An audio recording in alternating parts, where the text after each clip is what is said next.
उत्तर प्रदेश के कन्नौज संसदीय निर्वाचन क्षेत्र से 7वीं और 9वीं लोकसभा तथा मोहनलालगंज संसदीय निर्वाचन क्षेत्र से 10वीं लोकसभा के सदस्य थे। श्री यादव विभिन्न संसदीय समिति के सदस्य भी रहे। श्री छोटे सिंह यादव का निधन 13 जून 2025 को 83 वर्ष की आयु में लखनऊ उत्तर प्रदेश में हुआ। श्री आनंद सिंह उत्तर प्रदेश के गोंडा संसदीय निर्वाचन क्षेत्र से 5वीं, 7वीं, 8वीं और 9वीं लोकसभा के सदस्य थे।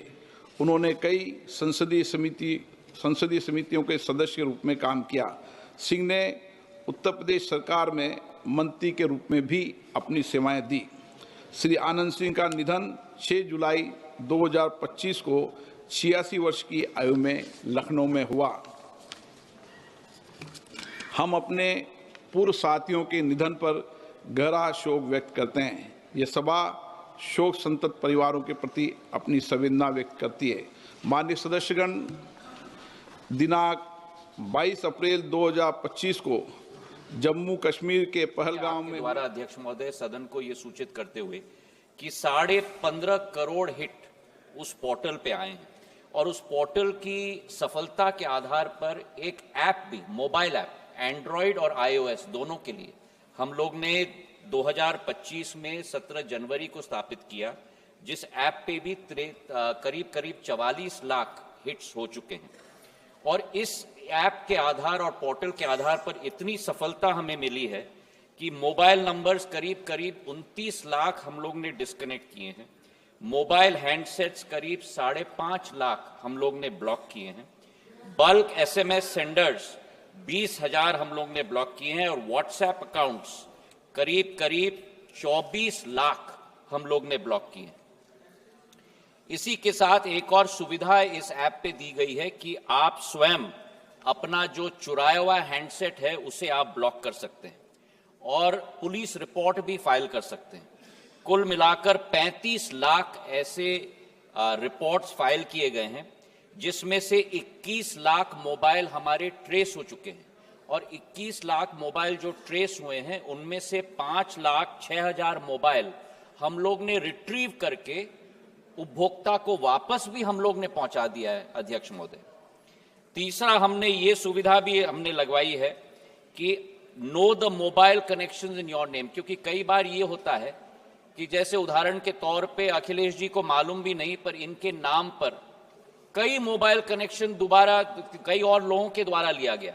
तो ये अपने नाम को जब पोर्टल में इनपुट करेंगे तो सारे नंबर जो इनके नाम पे लिए गए हैं वो दर्शाए जाएंगे और अगर वो नंबर इनके नहीं है तो वो पोर्टल पे रिपोर्ट कर सकते हैं।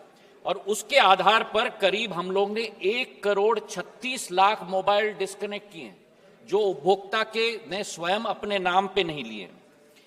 चौथी बात है सर कि अस्त्र, हमने आज आर्टिफिशियल इंटेलिजेंस का युग है, तो अस्त्र ऐप हम लोग ने इस्तेमाल किया है, जिसके आधार पर आर्टिफिशियल इंटेलिजेंस के आधार पर हम लोग ये निश्चित कर सकते हैं कि जिन लोगों ने वो मोबाइल नंबर अपने नाम पे न लिया हो, और ऐसे 82 लाख टेक्नोलॉजी के आधार पर 82 लाख मोबाइल्स हम लोग ने डिस्कनेक्ट किए।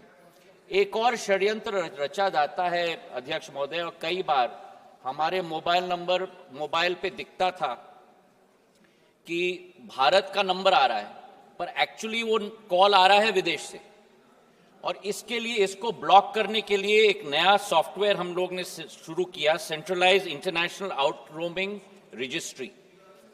हम लोगों की विदेशी कंपनी भारत में कॉल करके अपने आप को भारत के कॉल के रूप में डिस्गाइज करके उपभोक्ता को परेशान करती थी, और ये कायोर सॉफ्टवेयर के आधार पर पहले दिन पे आपको भी आश्चर्य होगा अध्यक्ष महोदय, हम लोग ने एक दिन में 1,35,000 कॉल्स, 1,35,00,000 कॉल्स को एक दिन में ब्लॉक किया। ये इंटरनेशनल स्पूफ्ड कॉल्स हैं, और अब इतने हमने ऐसे गेटवेज को ब्लॉक कर दिए हैं कि उसकी संख्या 97% ड्रॉप हो चुकी है, और अब केवल 3 लाख कॉल्स ऐसे स्पूफ्ड कॉल्स पर डे आती हैं। आखिरी बात अध्यक्ष महोदय आपके समक्ष में रखना चाहता हूं कि हम लोग ने एक नया सॉफ्टवेयर भी निकाला है, फ्रॉड रिस्क इंडिकेटर, जो सारे बैंक्स के डेटा को लेके जो लोग फ्रॉड करते हैं उनको हम लोग ने 3 कैटेगरीज में हम लोग ने डाला है, हाई रिस्क, मीडियम रिस्क और वेरी हाई रिस्क। और ये सूचना हम लोग सभी बैंक्स को देते हैं ताकि कोई व्यक्ति अगर ट्रांजैक्शन करने के लिए आ रहा है और उसकी बैकग्राउंड फ्रॉड की है तो ऑटोमेटिकली बैंक को ये डीओटी से मालूम हो जाता है कि ये फ्रॉड आदमी है और वो ट्रांजैक्शन रोका जाता है। और इसके तहत एफआरआई के आधार पर हम लोग ने 3,70,000 लोगों को हमने वेरी हाई, हाई और मीडियम कैटेगरी में हम लोग ने रेखांकित की है। और इसके आधार पर डेबिट और क्रेडिट रिस्ट्रिक्शंस कार्ड के ऊपर आज तक बैंक्स के द्वारा 3,04,000 ट्रांजैक्शंस रोके गए हैं अध्यक्ष महोदय, और बैंक अकाउंट्स कुल मिलाकर 1,55,000 बैंक अकाउंट्स रोके गए हैं। और आज आपके द्वारा सदन को सूचित करते हुए मुझे खुशी है कि रिजर्व बैंक ऑफ इंडिया ने fraud risk indicator software DOT का रिकॉग्नाइज किया है और सभी बैंक्स को आदेशित किया है कि एफआरआई सॉफ्टवेयर को वो भी अपने सिस्टम में डालें ताकि लोगों की पूंजी को हम लोग प्रोटेक्ट कर पाए। Member supplementary. धन्यवाद मंत्री जी। मेरा आपसे जानना है, विशेष रूप से कुछ दक्षिण पूर्व एशियाई देशों से भारत के बाहर से आने वाली फर्जी कॉलों की समस्या से निपटने के लिए दूरसंचार विभाग क्या कदम उठा रहा है, साथ ही साथ डिजिटल साक्षरता एवं साइबर सुरक्षा के लिए सरकार के द्वारा क्या कदम उठाए गए? अध्यक्ष महोदय, मैं बधाई देना चाहता हूं सांसद महोदय को कि उनको इतनी बारीकी की सूचना है, क्योंकि एक्चुअली साउथ ईस्ट एशियन देशों से बहुत सारे हमारे, जैसे मैंने प्राथमिकता में ही कहा, हमारे इनका मध्य प्रदेश के तो सांसद जी, सांसद मध्य प्रदेश के हैं ना वे? सांसद मध्य प्रदेश के हैं और सांसद छिंदवाड़ा के हैं।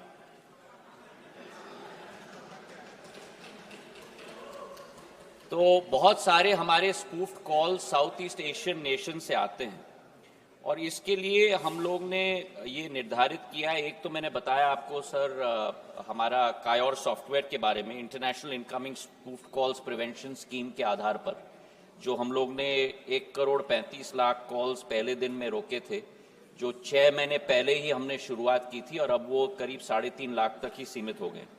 लेकिन इसी के साथ आप लोगों को भी दिख रहा होगा, मेरे सभी माननीय सांसदों को मैं निवेदन करना चाहता हूं कि आजकल हमारे मोबाइल्स पर हम लोग ने सारे टेलीकॉम सर्विस प्रोवाइडर्स को कहा है कि जब इंटरनेशनल कॉल आ रहा है तो नंबर के साथ ये दिखना भी चाहिए कि इंटरनेशनल कॉल आ रहा है। तो वो अब वर्डिंग आपके फोन पे आ रहा है इंटरनेशनल कॉल, तो हमने मैंडेट किया है कि इंटरनेशनल कॉल का एक स्क्रिप्ट हर एक फोन पे दिखना चाहिए।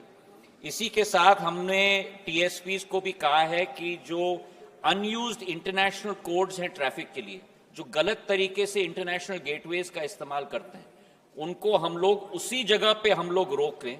और 300 ऐसे कैरियर्स को हमने पूरे देश के अंदर टीएसपीज के द्वारा रोक दिए हैं गेटवे पे ही, जिसके आधार पर ये इंटरनेशनल स्पूफ कॉल्स अब घट चुके हैं।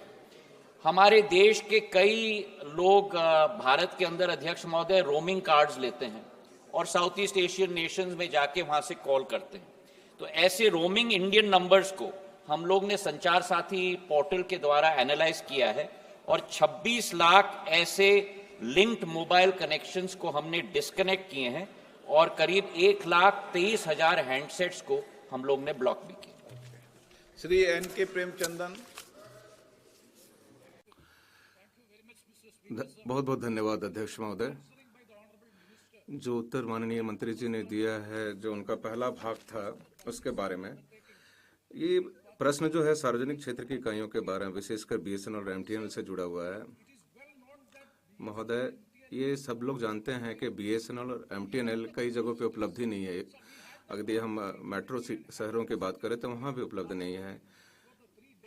3 दिन हमारी जो संसदीय स्थायी समिति थी वहाँ पे मुंबई में थी और ज़्यादातर जो सरकारी क्षेत्र के उपक्रम हैं बीएसएनएल एमटीएनएल के, वो पूरी तरह से बंद हो गए थे, काम नहीं कर रहे थे, कोई नेटवर्क नहीं आ रहा था, कुछ नहीं हो रहा था। महोदय, 32 वर्षों के बाद भी मैं बहुत दुखी हृदय से इस बात को कर रहा हूँ।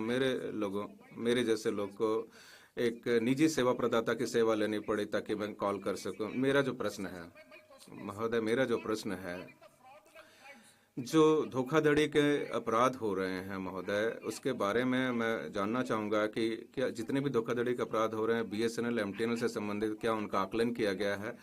जैसे जहाँ तक निजी सेवा प्रदाताओं की बात है, क्या